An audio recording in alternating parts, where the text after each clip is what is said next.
Saygıdeğer izleyicilerimiz, bildiğiniz üzere yurt dışı emekliliği ile ilgili şartlar çok ağırlaştı. Özellikle içinde bulunduğumuz bu ayda vatandaşlarımızın, yurt dışında yaşayan vatandaşlarımızın minimum 50 bin euro civarında bir para ödemesi gerekiyor ki Türkiye'de emekli olabilsinler. Yani yurt dışı emeklilik artık hayalden öte başka bir şey değil. Şimdi değerli izleyicilerimiz, bildiğiniz üzere yurt dışında yaşayan vatandaşlarımızın hiç olmazsa Türkiye'de bir emekli maaşım olsun ya da Türkiye'de eğer emekli olursam sağlık hizmetlerinden yararlanırım diye Türkiye'deki bu emekliliği güvence olarak görüyorlar. Ancak 2019 yılının Ekim ayında çıkartılan bir yasayla ödenen meblağ çok ciddi anlamda arttırıldı. Teknik detaylar vererek hani başınızı ağrıtmak istemem. Sözün özü olay para. Yani 2019'un Ekim ayına kadar vatandaş 60 bin lira civarında bir toplu para ödediğinde yurt dışında yaşayan vatandaşımız emeklilik hakkını kazanıp 2400-2500 lira civarında bir emekli maaşı alıyordu. Şimdi arkadaşlar 50 bin euro civarında, yani 650-670 bin TL civarında, yani bu rakamlar değişiyor. Kur farkından dolayı değişiyor arkadaşlar. Euro olarak söylüyorum, özellikle Avrupa'da çok izleniyoruz biliyorsunuz.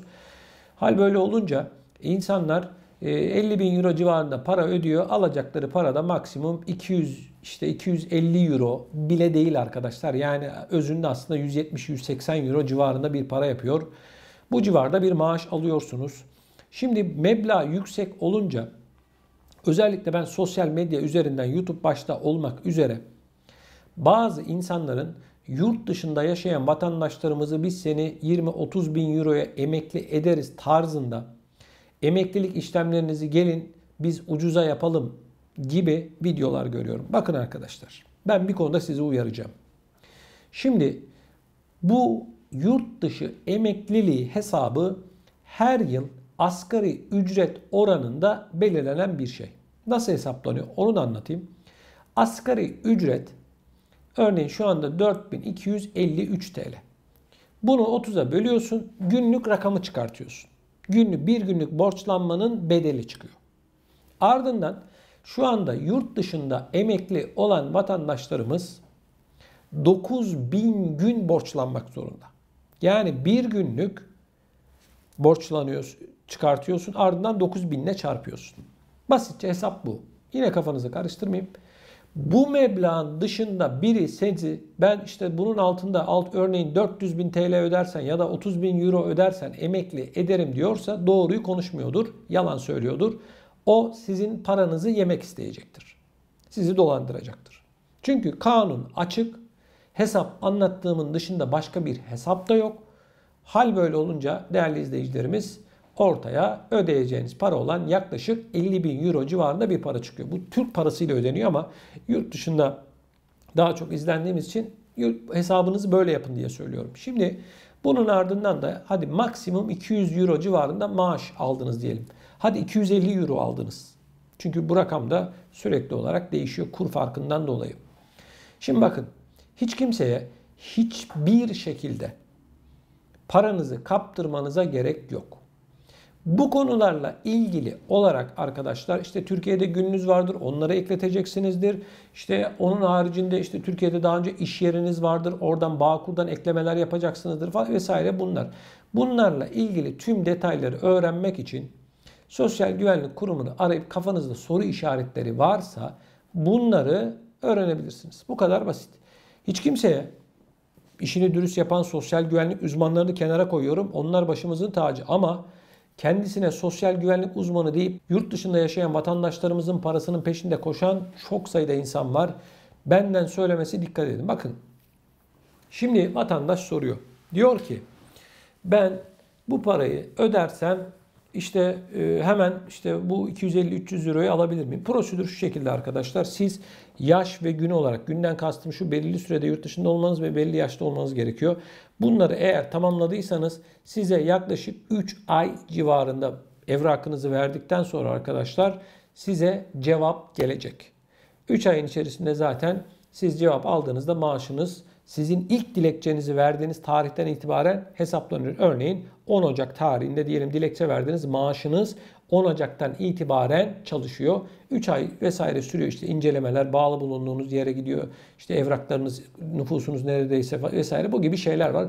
Teknik olarak dediğim gibi başınızı ağrıtmak istemem. 3 ay. 3 ayın ardından dilekçe verdiğiniz tarih itibariyle maaşınız toptan yatıyor.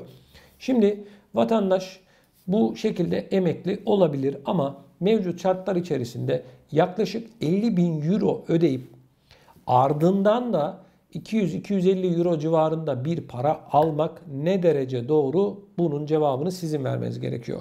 Yani ben Türkiye'de işte bir güvencem olsun, emekli maaşı alayım ve ama bu parayı ekonomik durumum müsait ya da bir para biriktirdim bunu vereyim diyorsanız o sizin takdirinizde olan bir şey. Ben size ne emekli olun derim bu şekilde ne de olmayın derim. Bunun kararını verecek olan kişiler sizlersiniz. O nedenle değerli izleyicilerim, iyi hesap kitap yapmak gerekiyor. İçinde bulunduğumuz günlerde evet arkadaşlar, euro değerli. Hatta bir ara 20'ye çıktı, şimdi 13, 14, 15 vesaire bu aralarda geziyor vesaire oluyor. Euro yükselince arkadaşlar sizin ödeyeceğiniz para yükselmiyor. Türk lirası asgari ücret üzerinden hesaplandığı için euro yükseldiğinde bu tür emeklilik yapmak isteyenlerin faydasına. Mesela diyelim ki euro 20 lira oldu örneğin.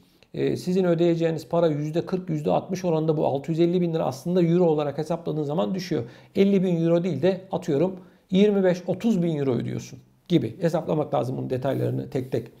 Şimdi hal böyle olunca dediğim gibi bunun kararını verecek olan sizlersiniz. Tabii ki Türkiye'de emekliliği olmak bana göre iyi bir şey.